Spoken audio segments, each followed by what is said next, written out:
તો મિત્રો આજે આપણે બનાવીશું ઢેબરા. તો શિયાળો આવી ગયો છે એટલે સરસ મજાની ભાજી પણ આવવા માંડી છે. તો મેં અહીંયા લીધી છે પાલકની ભાજી લીધી છે, થોડીક લીધી છે આપણે મેથીની, પછી લીલું લસણ છે કટ કરી લીધું છે. મેં બધું ધોઈ અને સરસ મજાનું મિક્સ કરી લીધું છે, તો તમે જોઈ શકો છો. અને ધાણા લીધા છે લીલા. તો આ બધી ભાજી છે. હવે આપણે આ ભાજીમાં મસાલો કરવાનો છે.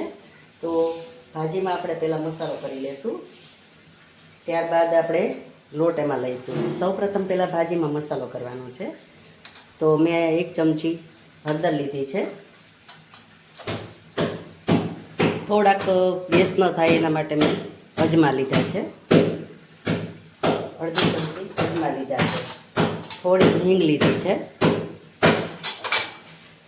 ત્યારબાદ આપણે લઈશું મીઠું, સ્વાદ અનુસાર મીઠું લેવાનું છે. તો હું અહીંયા 4 ચમચી નાની મીઠું લઉં છું, કારણ કે મારે વધારે બનાવવાના છે ઢેબરા, એટલા માટે.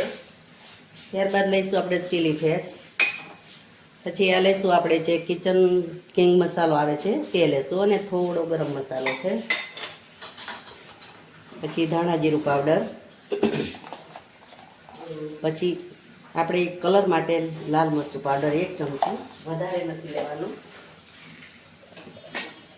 પછી આપણે જે આદુ મરચાંની પેસ્ટ છે, તો અહીંયા મેં ખાલી લીલા મરચાં લીધા છે 2 ચમચી, કારણ કે ચીલી ફ્લેક્સ છે, આપણે પેલું મરચું રાખ્યું છે એટલે વધારે નથી લેવાનું. હવે અહીંયા લાલ લીધા છે આપણે તલ, તો તમારા સ્વાદ અનુસાર તમે તલ પણ લઈ શકો છો. હવે આપણે લઈ લેશું આપણે તેલ. તો હું અહીંયા 4 પાવરા તેલ લઈશ, કારણ કે લોટ મારે કિલા જેવો છે, તો એના સામે હું 4 પાવરા તેલ લઈ લઈશ.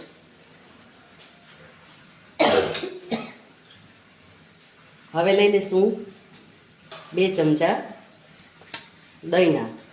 દહીં આપણે લઈશું બહુ ખાટું નહીં, બહુ મોરું નહીં, એવું દહીં લેવાનું છે. હવે બધું આ મસાલાને આપણે મિક્સ કરી લઈશું. તો આ રીતે મિક્સ કરશું. મસાલા થઈ ગયા છે. તો આ મેં લોટ લીધો છે, તો મેં થોડો બાજરીનો લોટ લીધો છે, અને 1/4 કિલો ઘઉંનો લોટ લીધો છે, અને 100 ગ્રામ જેવો મેં ચણાનો લોટ લીધો છે. આ બધું લઈ આપણે મિક્સ કરી લેશું. મિક્સ કરી અને પછી જે મસાલો કર્યો છે એમાં આપણે લોટને ઉમેરી દેશું. તો આ રીતે આપણે બધો લોટામાં લઈ લેશું. હવે આનો લોટ જ બાંધવાનો રહેશે. આપણે બધું મિક્સ કરી અને લોટ બાંધીશું. જો આપણે જોઈશે તો પાણીનો યુઝ કરીશું, નહીંતર પછી દહીં આપણે નાખ્યું છે, ભાજી છે, એમાં લોટ બંધાઈ જશે. તો આ રીતે આપણે ફટાફટ લોટ બાંધી લઈશું. લોટ બંધાઈ ગયો છે, તો આને આપણે ઢાંકીને રાખી દઈશું. સરસ એવો લોટ બંધાઈ ગયો છે, તો આને આપણે 10 થી 15 મિનિટ ઢાંકીને રહેવા દઈશું, એટલે સેટ થઈ જાય લોટ. પછી આપણે વણીશું ઢેબરા. ઢેબરા પણ વણાય છે અને શેકાય છે, તમે જોઈ શકો છો.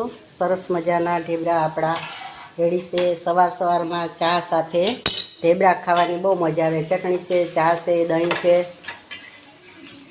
તો તમે જુઓ, એવા સરસ ટેસ્ટી, અને ભાજીનું પ્રમાણ વધારે રાખીને બનાવશો તો બહુ સરસ તમારા ઢેબરા બનશે.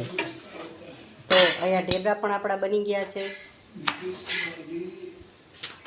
હવે આપણે બીજું ઢેબરું લઈ લેશું.